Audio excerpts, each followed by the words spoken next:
En ce temps-là, Jean le Baptiste appela 2 de ses disciples et les envoya demander au Seigneur: Es-tu celui qui doit venir ou nous devons en attendre un autre?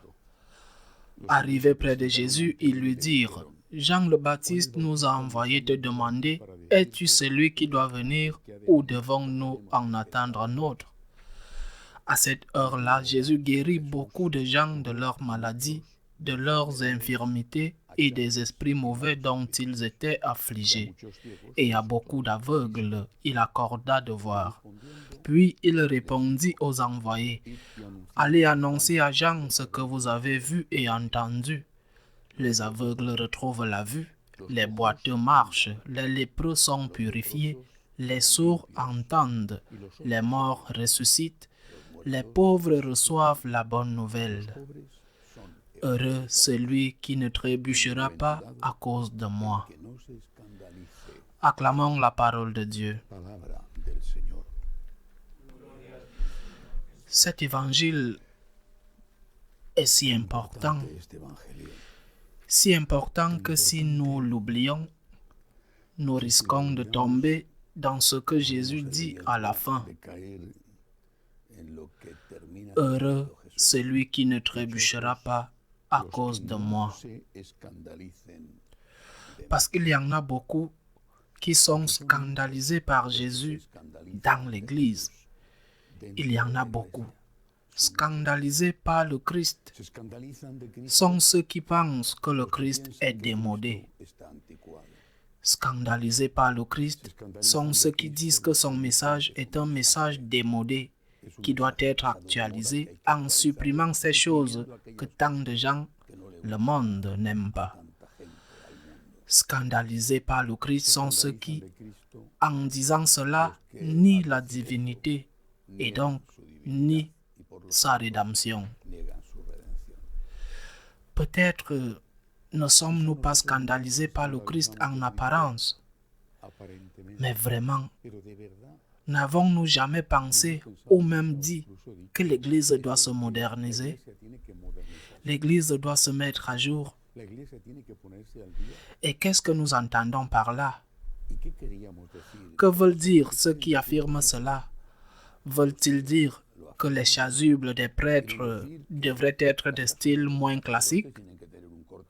Ou alors veulent-ils dire que l'architecture ou la peinture religieuse doivent changer?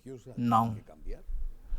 Quand ils disent cela, ils disent que les normes morales qu'ils considèrent comme archaïques doivent être supprimées. Donc, ils disent que le Christ est trop grand pour eux et qu'ils sont scandalisés par lui. Bienheureux ceux qui ne trébuchent pas à cause de moi, dit le Seigneur. Et il y a une autre manière de trébucher à cause du Christ. Peut-être que nous ne nous rendons pas compte, mais en plus de cette dernière phrase, l'Évangile se termine en disant: non seulement les lépreux sont purifiés, les sourds entendent, c'est-à-dire les œuvres de charité. L'Évangile se termine en disant: les pauvres sont évangélisés. Les pauvres, les derniers, quels qu'ils soient. Une question économique, certes, mais pas seulement économique. Pauvre, c'est celui qui a perdu un enfant. Pauvre, c'est le malade.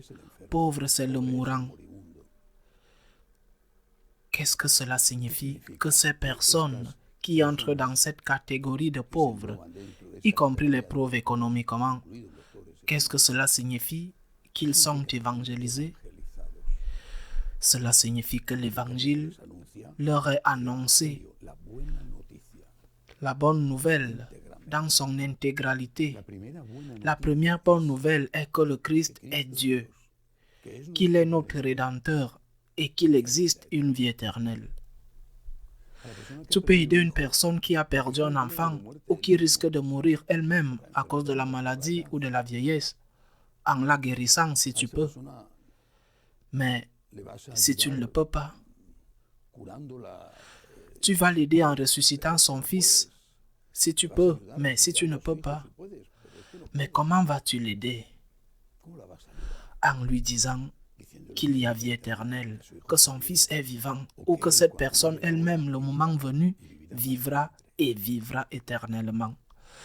Nous sommes scandalisés par Jésus ou ils sont scandalisés par Jésus chaque fois qu'ils ne proclament pas l'existence de la vie éternelle, l'existence de la résurrection des morts, la résurrection de la chair.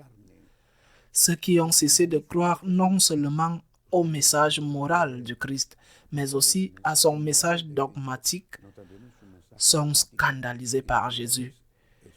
Et la première chose est celle-ci. Il y a vie éternelle.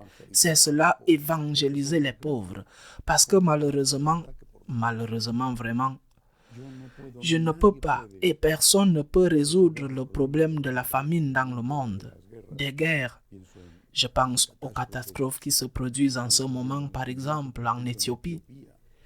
Dans tant de pays où il y a un véritable carnage humain. Je n'ai pas le pouvoir d'arrêter cela. Je n'ai pas le pouvoir de nourrir tous qui ont faim. Je n'ai pas le pouvoir de guérir tous les malades. Je peux aider et en fait, je le fais. J'aide. Mais c'est une goutte d'eau. Mais je peux dire et crier qu'il y a vie éternelle à toi dont le temps est venu de mourir sous la balle d'un ennemi ou sous l'action terrible d'un cancer, du virus Covid, ou simplement parce que ton temps est venu, parce que tu es vieux. À toi, il y a vie éternelle.